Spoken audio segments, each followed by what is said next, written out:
So I hadn't planned this transition. It just happened that in '95, an art space in Lille, in those days it was still called Ville d'Ascq, which is a part of Lille. They asked me to contribute something and gave me some production means, and they showed it, and I thought, wonderful, perhaps this would be an opportunity to do things which can't be done with television money, more experimental things. And I was very happy that I gained new territories or new resources. Suddenly I realized that I wouldn't get television money anymore, because in the late 90s and at the turn of the century, somehow the climate changed in the entire Europe. Also, public television stations no longer did work which was not totally mainstream. There was not a commentary explaining everything, and everywhere these more journalistic formats prevailed.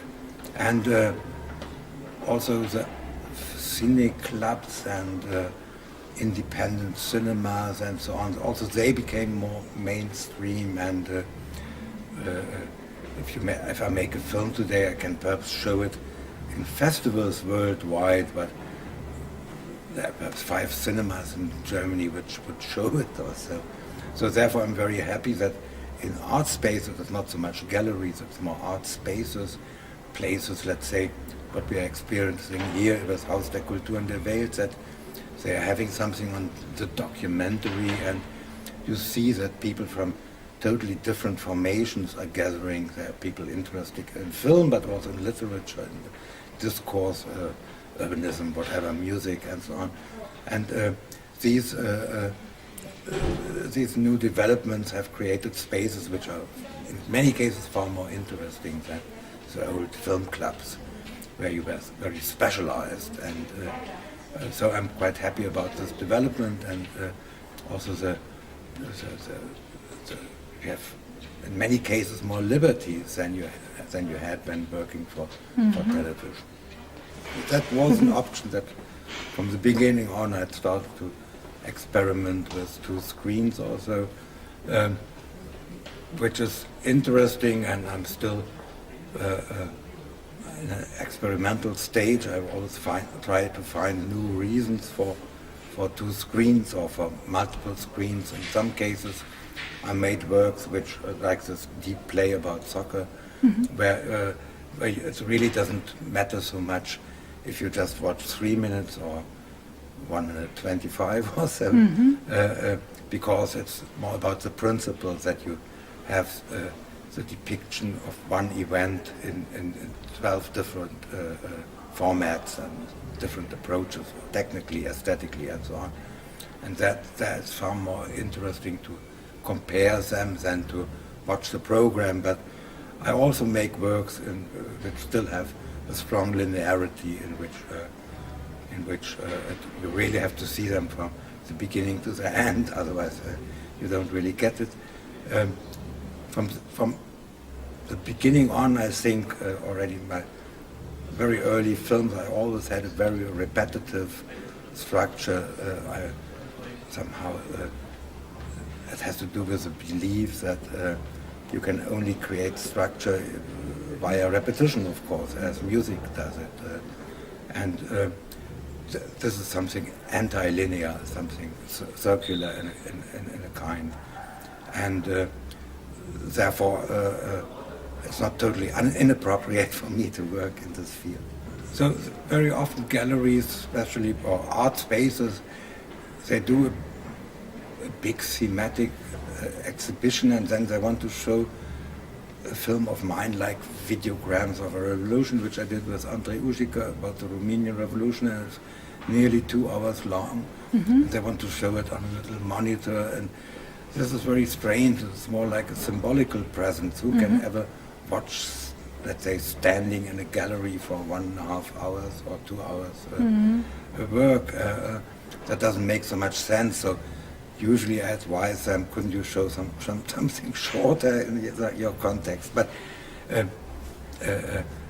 those are means of distribution, and I can't judge. So sometimes there are good reasons to include it, and I can't travel everywhere where an exhibition is, and therefore I mainly let them do as I want or so. And if I make a work, I think this would be the appropriate way how to show it, but I'm not restrictive. So if somebody wants to show it,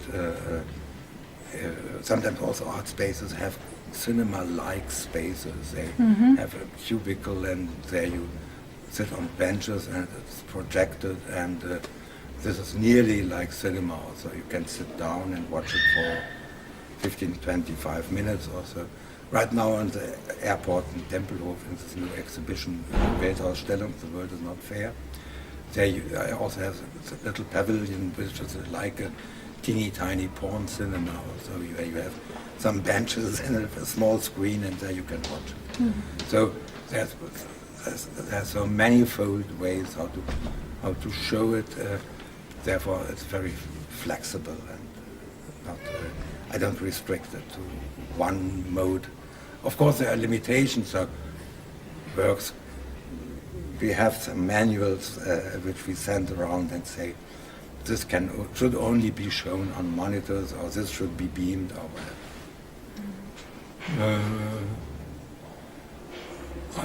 I'm more on the side of contingency, but on the other hand, because I'm deeply formalist, I'm very pre-selective, so it always fits into pre-given shapes. But I try to be open for what the concrete material asks for. So if I make a film and it turns out that the approach I have taken doesn't work, I can change it, but I can't change it endlessly. I have perhaps only 4 or 5 grids into which they could and have to fit. Mm-hmm.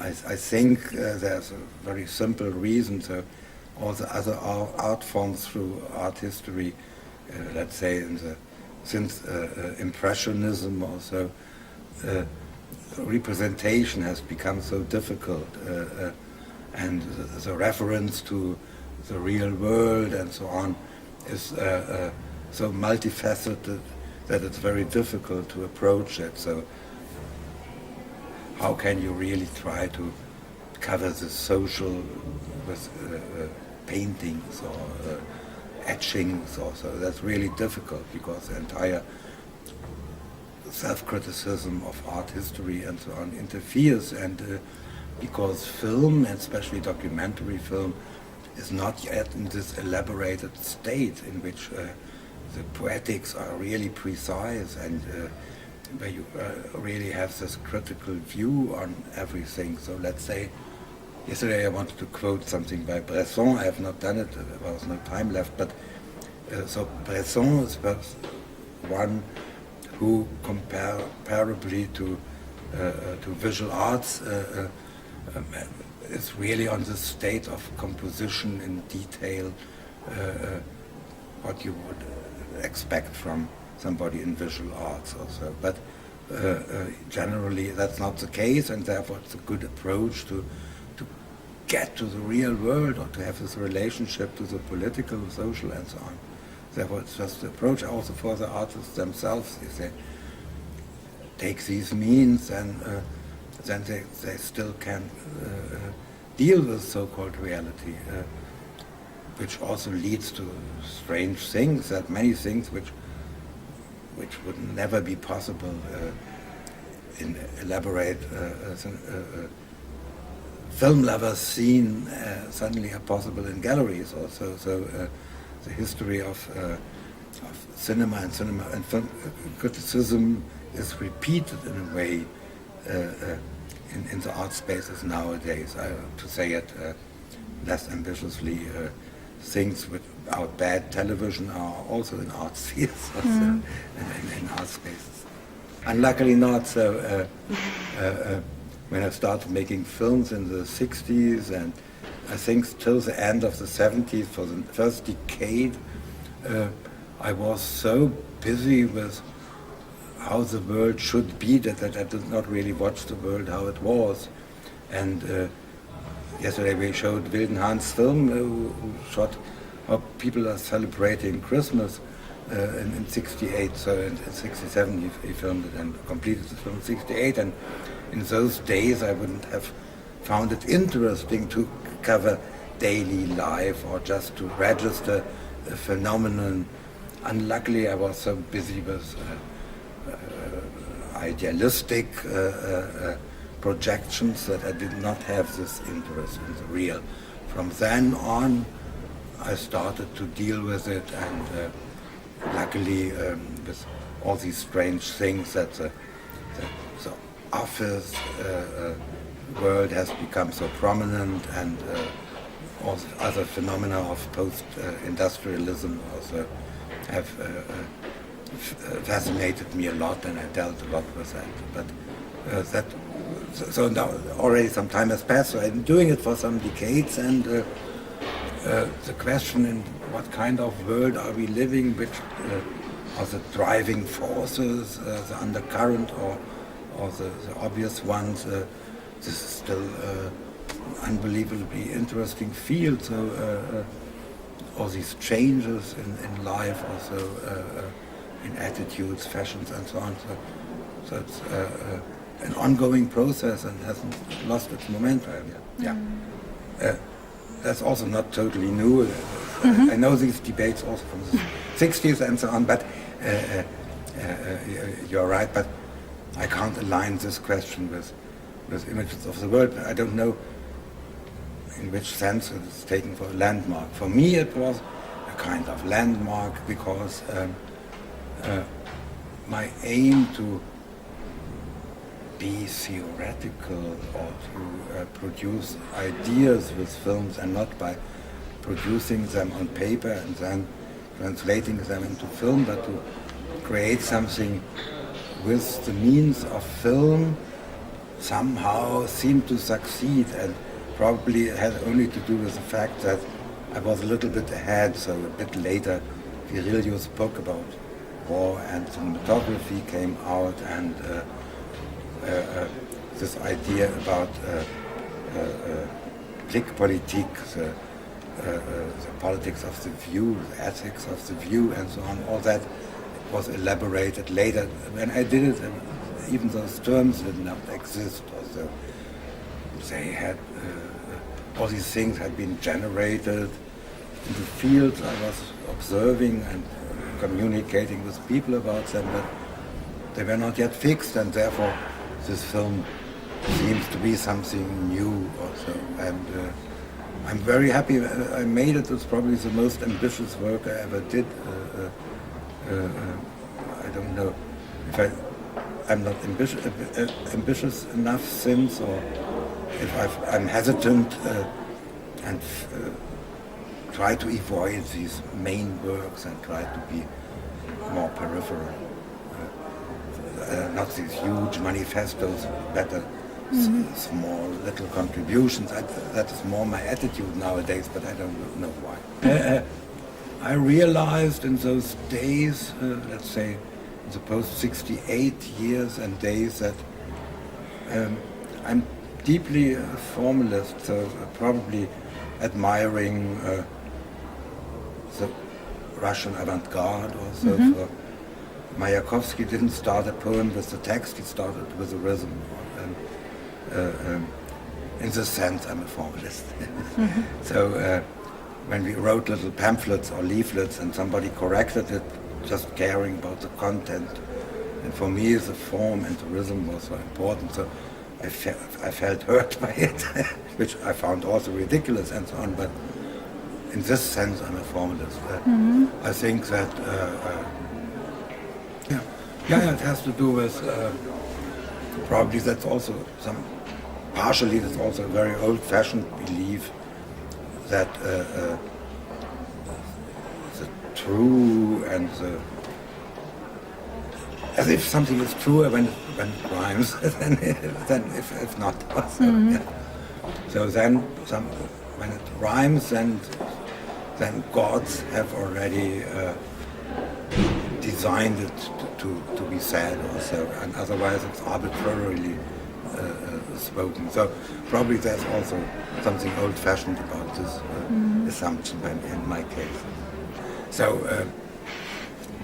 today you don't have to be a formalist not to be shown in television. Today, if you don't have a commentary which explains every moment what it's all about, and if it's not fast and so on and trendy enough, then they will not show it also. So in this sense, I don't fit the formula. I'm undecided, so a film like Images of the World has some 20 pages of text, and then whenever I've made a film with a lot of text, I think now I must make a film without a single word, but of course the other people are saying something. But I also made a film quite recently called in Comparison about this brick making worldwide, and their language doesn't play such a significant role. It's more about acting and working and so on, and also about the rhythm of work and the rhythm of and the speed of movement and so on. And then I find it a bit ridiculous to believe in things which offer themselves to be understood, and why should I believe that human intervention is not needed, and then I make a film again with some text or so. So it's always a back and forth movement. So I'm hesitant, and I always tried, even if there are words, the words shouldn't create the film, and the images are just supporting it. It must be the images must still have a decisive role and kind of autonomy in the fabric of this film or work. There's just something completed, which opened yesterday on the Tempelhof field. I've not yet seen it there, so I and some friends or my collaborators and team, we will do something about the status of the cinematographic image, because the computer-generated image is now strongly competing, and let's say some studies about these new kinds of images I'm entertaining. The first chapter is just out in Tempelhof, but I want to. It should be a series of 3, hopefully 5 little films. Okay, thank you. Very welcome.